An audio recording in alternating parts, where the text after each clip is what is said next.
I love Bad Romance. Thank you. And it's exciting because it's a sort of different direction for you. It's a bigger song.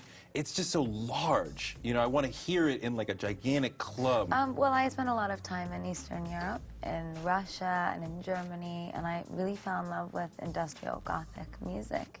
It's very, very niche-oriented, so I thought, what if I did sort of a pop experimentation with, you know, super pop melodies, and I wanted it to be halfway in between my previous work and a departure, something new and bigger. I want you ugly, I want you disease, I want you everything as long as it's free. I want your ugly. I want your disease. Like, I'm like, what? You know, the love is just all-encompassing. Whatever you got, I want it. I want your ugly, I want your disease, all of those things that I'm saying. It's like when you love someone so much and your fear of losing someone is so deep that I want your psycho, I want your ugly, I want all the most disgusting parts of you that you think nobody will ever love. I love all of those things.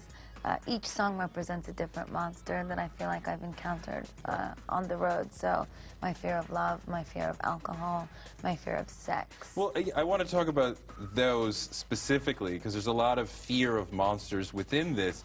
But, okay, so for you, fear of sex, what does that mean? Well, Alejandro, which is one of the songs on the album, that's my fear of sex monster. And in that song, I'm saying goodbye to all my past lovers. It's symbolic of me moving on. What about fear of alcohol? Well, fear of alcohol is sort of in a mixture of two songs. One in So Happy I Could Die, and that song is happy in the club with a bottle of red wine, stars in our eyes because we're having a good time. Yeehaw, so happy I could die. It's a fear of that happy place that we get to when we're in an addictive state. I would expect you to have a fear of fame monster in there somewhere. Is there no fear of fame and what it does to a person and how it changes your life? You know, it's very funny because I didn't intend on writing a new album, and that's really what this is. It's a re-release that is my old record attached to an entirely new album. Okay. And when I woke up and it was all done, I hadn't written about fame, and I didn't write about money, and I didn't write about celebrities or paparazzi. I wrote about everything else. We're going to talk about this, but it's not really a new album because you have the old songs and 8 new ones, right? Well, I guess for me it is.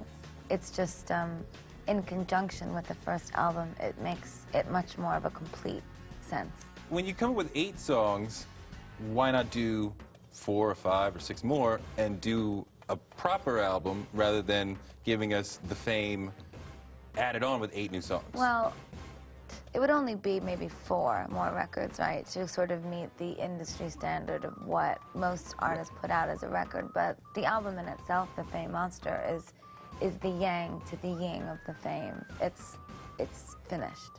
In the book of GaGa, which comes with the album, right, you are selling locks of your hair. How much hair do you have to sell? Well, it's not my real hair. So it's parts of wigs that you've bought? Yeah, well, I've never really been very secretive about wearing wigs. So Yeah. I guess I didn't know what to do with all of them, so I said, take them and tear them up and give them to my fans, because my fans would love that. Yeah. My little monsters, they love very specific things, and I know what they need. Why do you call your fans monsters? I think it's because my show is kind of like an exorcism. We identify with one another. I see myself in my fans, and they see themselves in me. And I call them little monsters because they're my inspiration.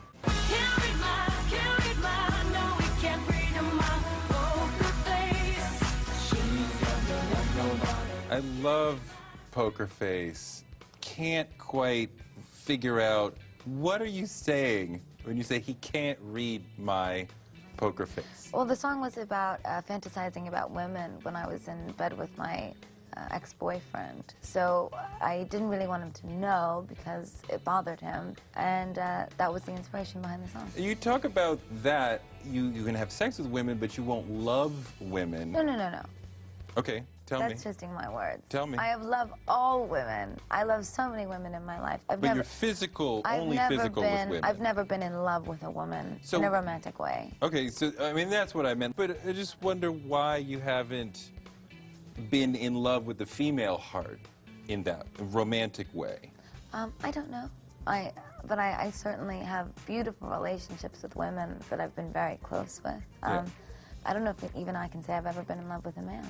Really? Yeah. But you consider yourself bi, right? Yeah, I do.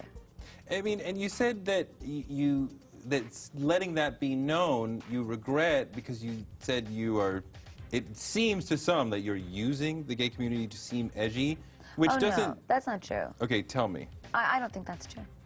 I think the gay community knows where I stand. I mean, it does make you seem edgy, but it's not a thing that you're using, it's who you are.